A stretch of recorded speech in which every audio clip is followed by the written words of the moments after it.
What's good, everybody? Mr. J here, and today I'm going to be bringing you my final thoughts, my reflection on the Chrysler 300C unveil, that flop of a presentation, spoiler alert, that Chrysler put together for us earlier this week on Tuesday. Got plenty of negatives to go over, but I do have plenty of positives to go over as well, and as well as a decision to make here coming up on Gotham Hemi. Stay tuned.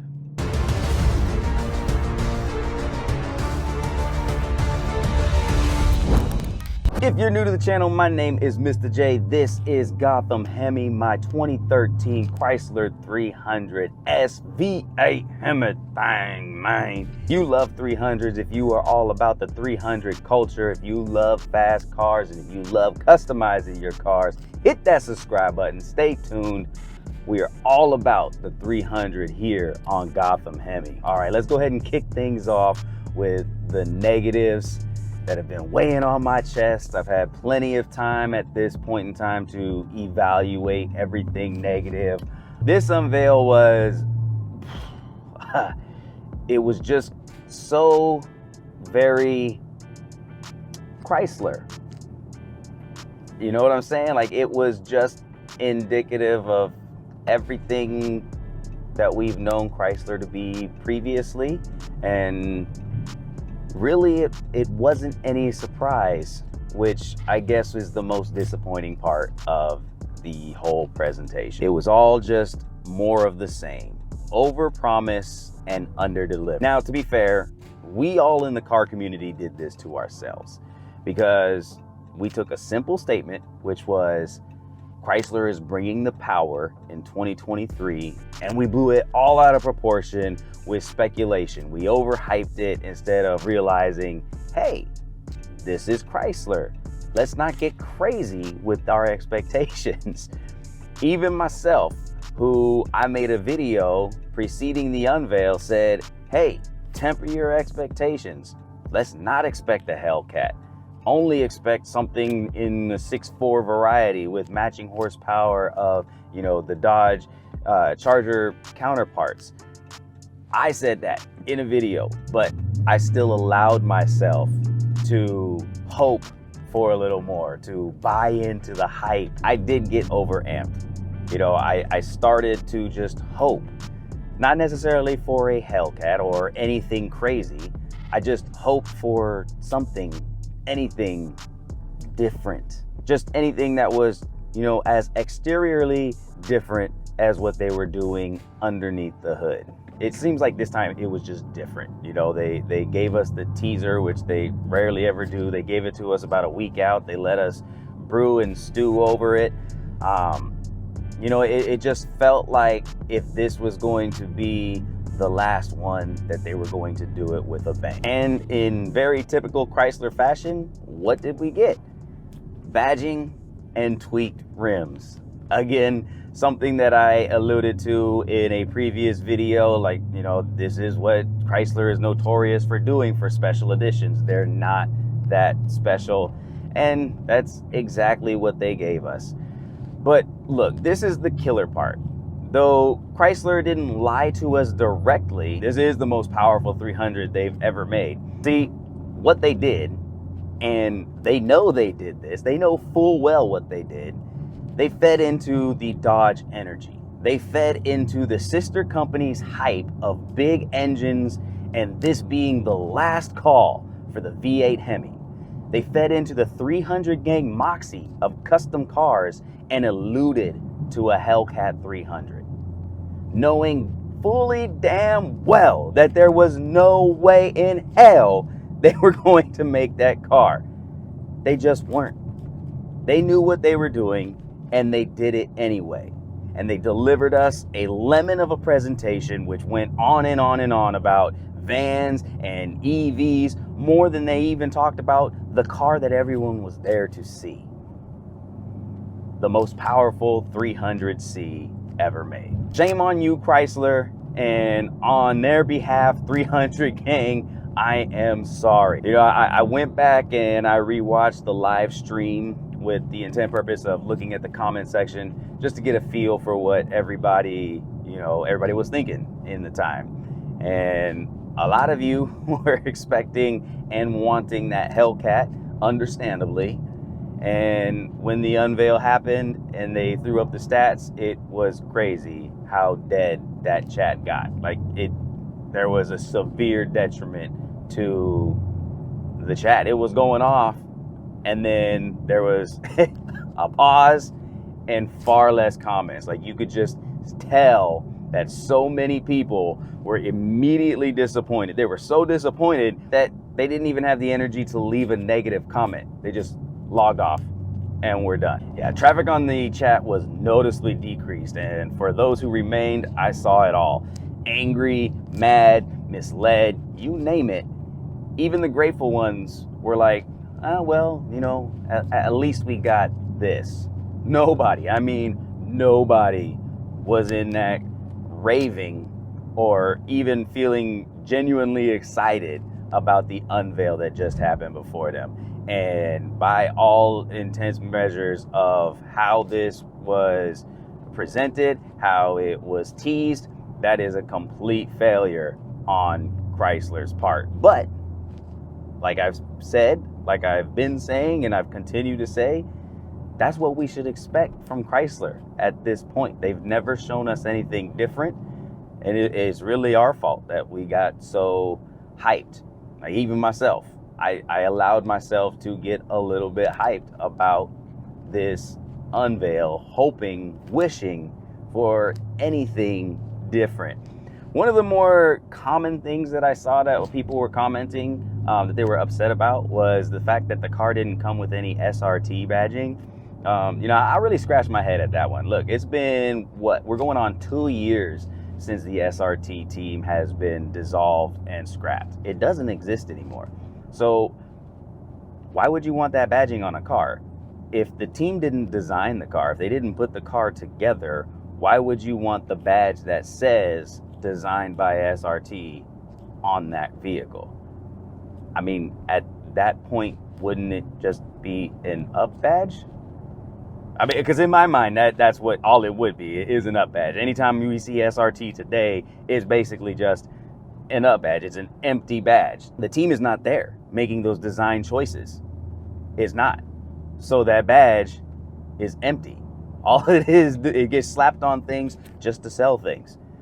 I mean, if you want an SRT badge that bad, I'll drop links in the description. You can buy it and put it on your car, because that's as much good as you'll get of it coming off of the lot with an SRT branding on it. I didn't get that one at all. To each their own, I guess. Now, moving on into the car itself. Look, this is what Chrysler does. They did minimal changes to make this a special edition. They slightly tweaked the rims, and they gave us an ugly badge. That's an ugly badge. And I hate that it's on the seats, emblazoned on the seats, because I think that thing is just butt ugly. At least it doesn't have, the color in the seats. At least it's just embossed. But look, I think they even know, because if you look at the front of that car, it does not have the wings on there, and they didn't center it. They put it off to the side. They already know that the first thing people are going to do is debadge that car. So they put it in a convenient spot where you could debadge it and not do too much work to hide the fact that it's debadged. That was funny to me. They didn't even put the wings on there just because they know what's up with debadging. There are wings in the back. To go along in the lines of more what I was hoping for. Take a look at this. This is the Chrysler 300 Super S, which was supposed to be a special edition that never hit the open market. In typical Chrysler fashion, we get slightly tweaked rims and we get a different badge. But if you look closer, if you go deeper, you'll notice it has a specialized grille, a polarizing, unmistakably differentiating grille. Not the same, slightly tweaked grille that's on the the Hemi-C that it takes the very keen eye to notice that it is just slightly different. No, this is obviously different.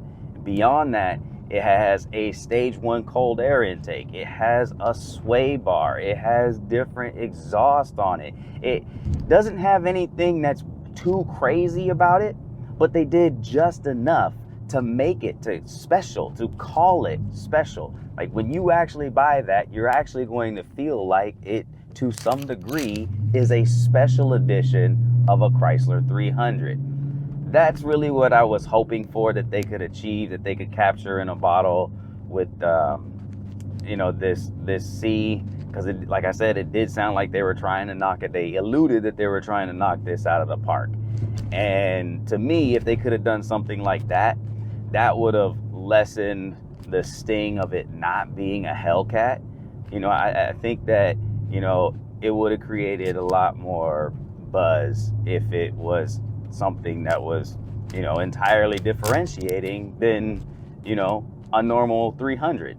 Because let's face it, this is just a normal 300. That like, we haven't had the 6.4 in America for 7 years, but Chrysler never stopped making it. They just stopped selling it in America. They're not putting out a car that isn't currently already being made.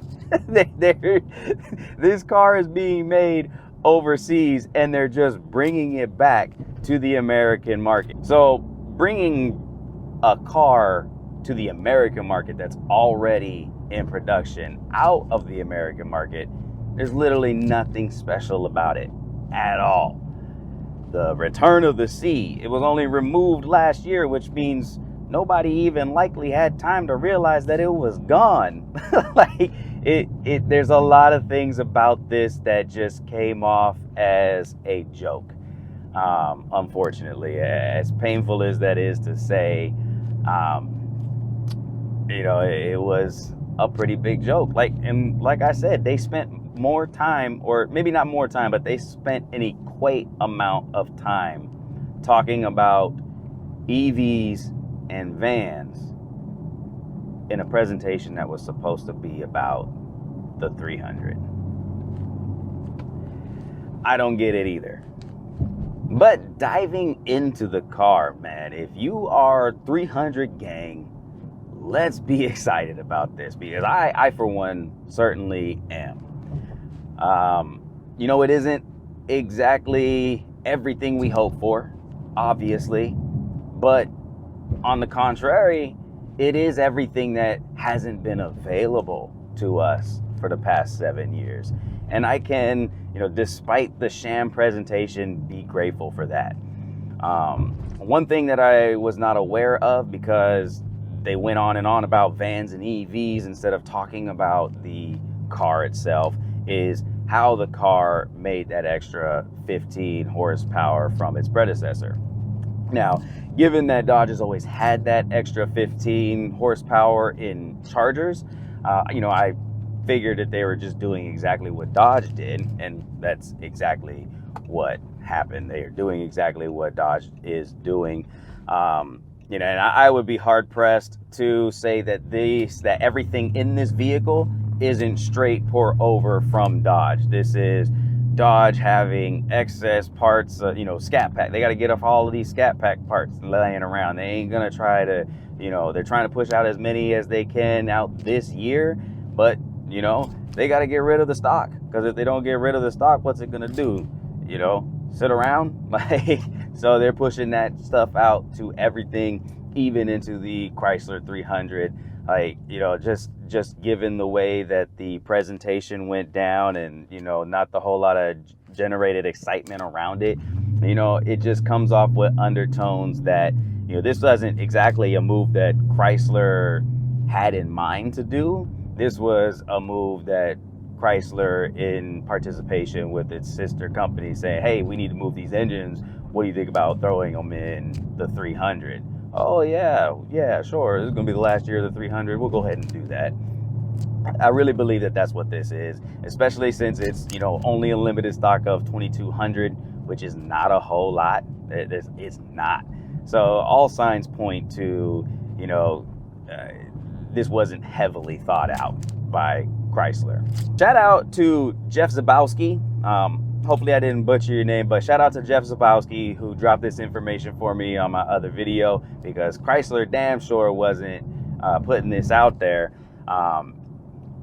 But the extra 15 horsepower comes from the torque flight transmission that they dropped in it with the 6.4 engine. Now what that does is that takes the Chrysler 300 from being a 5-speed transmission to finally being an 8-speed transmission. And I can actually speak to this firsthand. So if you don't know, I own a Dodge Durango RT. It's the same 5.7 Hemi as Gotham Hemi here. The Durango puts out 360 horsepower. Gotham Hemi off the lot puts out 368.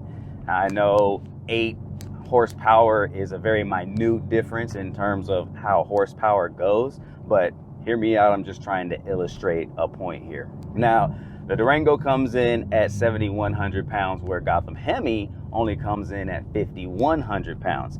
Now, the key difference, other than the side that one's an SUV and one's a car, the key difference here is that Gotham Hemi is a 5-speed V8 and the Durango is an 8-speed V8 with the same torque flight transmission that they're throwing in this new 300. I swear to you right now that the Durango at 2,000 pounds more than Gotham Hemi feels more peppier and has more get up and go, despite being 2,000 pounds heavier and having 8 less horsepower. That sucker will fly through gears like none other. The difference that it makes is tremendous. Don't get me wrong, the Durango is not faster than Gotham Hemi, but it is certainly quicker than Gotham Hemi, and it's an experience that makes it enjoyable to drive. Even though it is twice as large as my 300, I don't miss a beat driving that car, just because that acceleration, like I said, it makes a tremendous difference. So putting that inside of a 300 with a larger engine, oh yeah, I'm excited. As lackluster as this car was in presentation, it certainly is no slouch. And as far as presentation goes, we 300 gang anyway. That's what we've always been the case for us. That has always been the case for us, but that doesn't stop us from building these cars out into anything and everything that we always wanted them to be anyway. Am I right? Look, I'm excited for it. Despite all of my negatives, I'd love to have one. Reservations are already filled up. You know, today's Friday. Is already, 2,200 is not a lot of reservations, but I did go ahead and put myself down on the waiting list. You know, things change, people change their minds. So we'll see how the landscape of reservations changes in the future. You know, and see if I can move up the wait list, which means that given the opportunity, I have a decision to make. Now, put that in perspective, Gotham Hemi is very close to being paid off as we speak. Since I've got this car, I haven't done anything less than double payments every single month. You know, I've just wanted to pay it off as soon as possible. Getting into the mods and everything, like I have laid off. I don't want to do crazy mods like superchargers and stuff on a bank-owned car. Now, no offense to anybody and everybody who does that, but you know, for me, that's not smart money to me. So I'm not about doing that to bank-owned cars. I'd rather own the car and then start doing that type of work. So that's where I'm at right now with Gotham Hemi, is that, you know, I'm really starting to look forward to that future when I can get heavy into the mods. But man, like, so when I bought this car, it came down to this one or a 2008 SRT8, which was in perfect condition, only had one owner, no accidents, had 80,000, just 80,000 miles on it for a 2008. I really had to think long and hard about which one to go with. Obviously, I ended up making the more economical decision for, you know, my family and my kids, you know, this being a daily driver. But that doesn't take away from the fact that I was thinking about the SRT8, and in the back of my mind, it's always going to, you know, it's always going to tease me in the back of my mind. They're like, hey, you could have had an SRT8. You almost thought about buying an SRT8. You know, that's always gonna torture me. That what if is always gonna torture me, because I've looked several times, and you know, this car was only 10 miles away from me at the time when I bought it. So, and I've looked several times since then. I have never once seen an SRT on sale anywhere near my location. So, you know, by and large, the opportunity to buy those cars are going to be less and less and less. So, given the opportunity to get this one, which would be brand new off of the lot, upgraded, everything, man, I would love to do that. And even then, like, I would have to think about it. If the opportunity came up, I would still have to think about it, because I was set on my next vehicle being an electric vehicle. I don't currently have a pickup truck. Interested to see what Ram is doing with their EV, and that was, you know, set to be my target vehicle, is an EV truck. But we'll see how it goes. Let me know in the comment section below. Let me know, given the opportunity, should I start all over with a brand new build with the Hemi C, or should I pay this thing off, continue to build this out into a one-of-one individual beast, own this thing until my dying day, and truly turn it into a collector's commodity? Damn, that sounds good. I think I might have just convinced myself. let me know, should I continue with this, or should I start all over with a brand new C, given the opportunity? Because everything that I've done on this car, I could pretty much just take right off and throw onto that car. I'd be a lot farther back from actually starting those performance mods again, because again, I'm not going to put super performance mods on a bank-owned car, and you know, that would be a much different boat. I would be definitely a lot farther out from making those kind of modifications to the car. But the car in of itself would be an upgrade on its own.